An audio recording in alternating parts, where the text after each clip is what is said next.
Hello students, आज हम पढ़ने आ रहे हैं फिर से जनरल एंट्री। हमने अपनी प्रीवियस क्लासेस में देखा कि अगर जैसे हम बिजनेस स्टार्ट करते हैं और कैपिटल इंट्रोड्यूस करते हैं तो उसके लिए आपकी एंट्री बनेगी कैश अकाउंट और bank account debit to capital account. इससे क्या होगा, जितना अमाउंट आप लाए हो उसको डेबिट और क्रेडिट करोगे आप।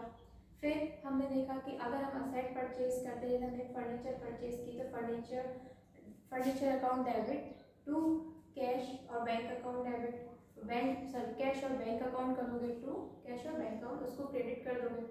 अच्छा, फिर क्या हुआ, फिर हमने देखा कि गुड्स हम सोल्ड करेंगे या गुड्स हम परचेज करेंगे तो हम परचेज अकाउंट या सेल्स अकाउंट बनाएंगे। अब बारी है, अब जैसे कोई इनकम है या एक्सपेंस है उसके लिए कैसे करोगे, तो इनकम आपको पता है इनकम होगी, तो इनकम जितनी भी होती है वो इंक्रीज होती है तो क्रेडिट होती है। देखो जैसे कि अभी हम इसमें और देखेंगे, जैसे हमने देखा है पहला रेंट पे यानी कि आप जो रेंट कर रहे हो ये एक्सपेंस है एक टाइप का, तो रेंट क्या है आपका एक्सपेंस है। रेंट आप पे कर रहे हो तो कैश और बैंक से क्या लगे, तो आप क्या लिखोगे कैश, इसके लिए रेंट एक्सपेंस है आपका तो रेंट अकाउंट डेबिट, क्या लिखोगे rent account debit. Rent account debit to क्या होगा, rent account debit to cash account. कितना हुआ है, बीइंग रेंट पेड।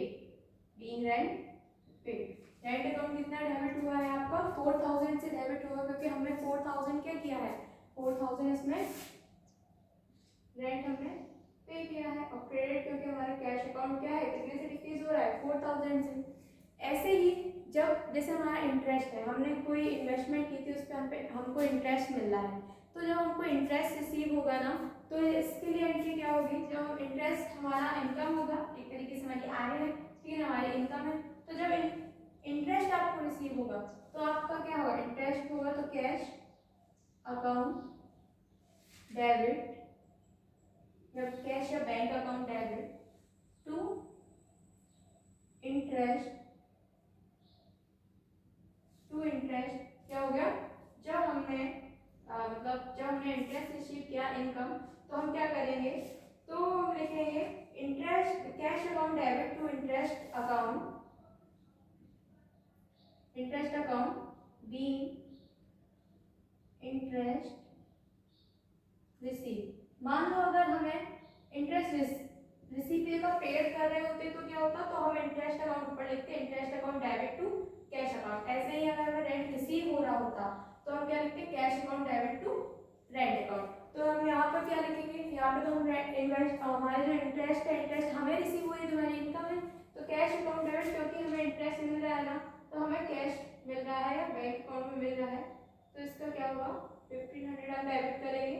और इंटरेस्ट अकाउंट क्योंकि इंटरेस्ट भी बढ़ रहा है तो इंटरेस्ट इंक्रीज कितने से हो रहा है 1500 से, या हमारी इनकम है इनकम इंक्रीज हो रही है कितने से 1500 से।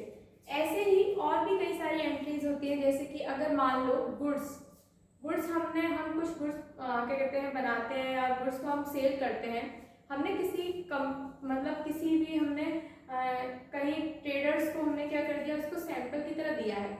अब जैसे जब हम गुड्स को सैंपल पर देंगे तो इसके लिए क्या होगा, आप गुड्स के लिए आपको पता है गुड्स के लिए तो हम परचेज अकाउंट बनाते हैं, क्या बनाते हैं गुड्स के लिए तो हम परचेज अकाउंट बनाते हैं।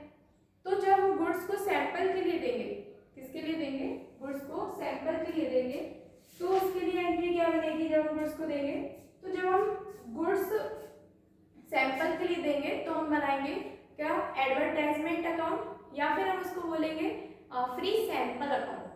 क्या बनाएंगे हम एडवर्टाइजमेंट अकाउंट या फ्री सैंपल अकाउंट डेबिट, क्योंकि हम क्या कर रहे हैं फ्री सैंपल दे रहे हैं, टू क्या बनाएंगे गुड एडवर्टाइजमेंट अकाउंट, और क्या बनाएंगे या फिर हम या तो एडवर्टाइजमेंट लिखेंगे या तो हम लिखेंगे फ्री सैंपल अकाउंट। फिर क्रेडिट क्या होगा, तो क्रेडिट होगा परचेज अकाउंट, क्योंकि पहले परचेज अकाउंट जब हमने गुड्स को गुड्स को जब हम परचेज करते हैं तो क्या होते हैं डेबिट होते हैं, लेकिन इसमें क्या हो रहा है गुड्स को हम दे रहे हैं, सोल्ड नहीं कर रहे हैं, गुड्स को हम फ्री में दे रहे हैं किसी को, गुड्स तो जा रहा है ना, तो गुड्स क्या हो गया आपके परचेज अकाउंट क्या होगा आपका क्रेडिट होगा, तो क्या लिखेंगे एडवर्टाइजमेंट अकाउंट डेबिट टू क्या होगा परचेज अकाउंट। जितना अमाउंट से हुआ हो उस अमाउंट का आप कर दोगे। ऐसे ही अगर हम चैरिटी में दे रहे हो तो क्या होगा, तो charity account debit to purchase account. अच्छा, और भी अगर ऐसे कोई एक्सपेंस या आपको ऐसा ही कोई इनकम मिल जाती है तो सेम होता है। अगर रेंट रिसीव होगा तो अपोजिट हो जाती है, ऐसे इंटरेस्ट रिसीव होगा तो अपोजिट हो जाती है। मान लो कोई आप असेट्स को, कोई भी आपकी असेट है, जैसे कि फर्नीचर ही हम लोगों ने उस दिन क्या किया था, परचेज किया था, तो हमने बनाया furniture account debit to cash और बैंक अकाउंट। ऐसे ही अगर हम फर्नीचर को सोल्ड करेंगे तो फर्नीचर जब सोल्ड करेंगे तो हमारे पास पैसा आएगा, पैसा आएगा तो कैश या बैंक अकाउंट डेबिट होगा क्योंकि इंक्रीज हो रहा है। कैश या बैंक अकाउंट डेबिट टू, क्या टू होगा, मतलब क्या होगा, क्रेडिट। तो उस टाइम पे फर्नीचर या आपका जो भी एसेट है वो क्रेडिट हो जाएगा।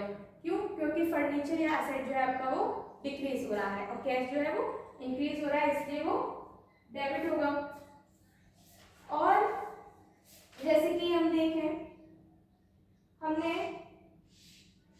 गुड्स परचेज किया है। अच्छा, हमने गुड्स परचेज और सोल्ड का तो पता है, गुड्स परचेज किया तो हमने क्या बनाया, परचेज अकाउंट। लेकिन मैंने बोला कि जब परचेज हमने किया और परचेज को हमने रिटर्न कर दिया, यानी कि हमने परचेज करके गुड्स रिटर्न कर दिए, तो क्या होगा, जब हमने परचेज करके रिटर्न किए तो हमने बनाया परचेज रिटर्न अकाउंट। अब अगर हमने परचेज रिटर्न अकाउंट बनाया तो जस्ट अपोजिट, जो पहले एंट्री हम बना चुके थे परचेज के लिए उससे अपोजिट एंट्री होगी, यानी कि हमने पहले purchase account debit to cash और बैंक अकाउंट किया था। लेकिन अब जब आप परचेज रिटर्न करोगे तो क्या होगा, कैश या बैंक अकाउंट डेबिट, कैश और bank account debit to purchase return account, जितने अमाउंट का आपने उसको वापस किया है।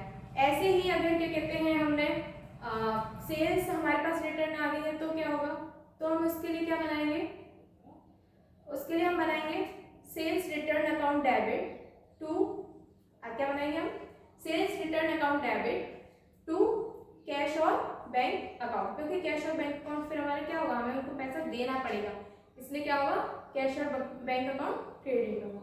थैंक यू, आज का इतना ही है।